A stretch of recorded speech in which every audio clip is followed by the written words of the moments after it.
Scene from Revived. A text from Richard. Something I have to do. Probably back later this evening. She texts back. Are you okay? No response.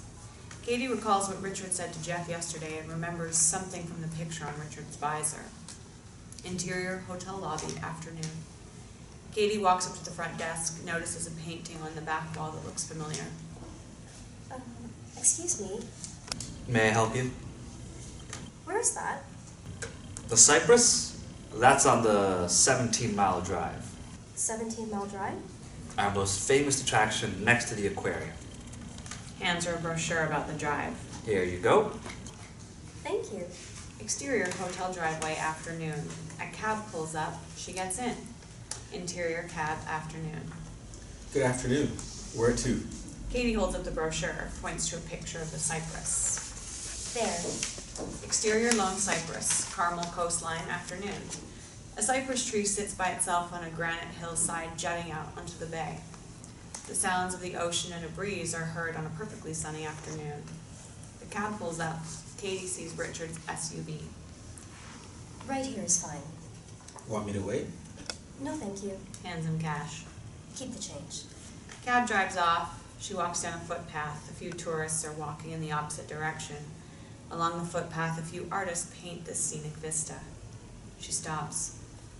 Sitting by himself on a covered bench is Richard. His head is down. In his hands is the picture from the visor, the one from the drawer. It's he and Marie in the exact spot a few years before. Katie thinks about what to say, then approaches. All right if I sit here? Richard looks up, no emotion, nods. Katie looks at the picture. Is that Marie? He just nods. Want to tell me about it? He shrugs his shoulders. Might do you some good. Joking. Doesn't take someone with a master's degree in psychology to see there's something about her and the spot. So, talk to me. What happened? Marie died. Puts her arm around him. Okay. That's a start. How? She died in a plane crash a few years ago. Okay. That would upset anyone. I was supposed to be with her. You were? She was going back east to a college reunion, asked me if I wanted to go with her. At that time, my business had just gotten off the ground, so I told her to just go without me, spend some time with her girlfriends. She had to take a regional airline to the airport outside the town. Something went wrong in the plane and it crashed. Marie and 27 other people died. Nobody survived. The last thing I said to her was, "Have fun, I love you." And then a few hours later, I got a call from my dad asking me if I saw the news. The rest was, I don't know.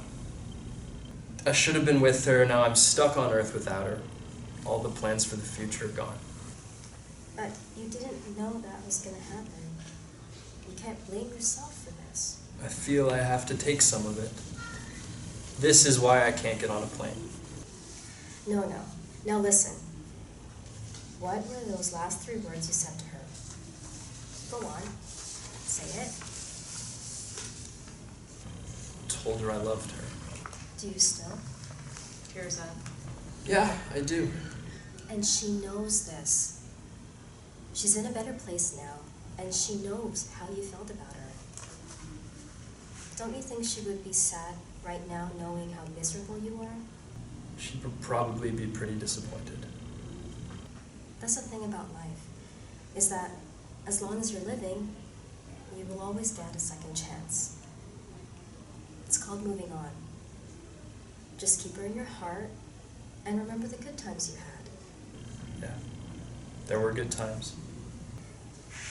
You know, you gave me a chance in the parking lot last week, and you've shown me one of the greatest times I've ever had. I want to thank you again. A smirk comes to his face. He rubs his eyes. You're welcome. Everyone meets for a reason. We just need to get on with life. I came here today because this was the last spot we vacationed a few years ago before the accident. I remember after this picture was taken, she asked if we would come back here again in the future. I said yes. Points to the picture and the cypress. And Here you are. You kept your promise. Here we are, Maybe you just wanted to say goodbye? I suppose. We'll do it. Go say goodbye. I'll be right over here. She goes over to a bench and sits.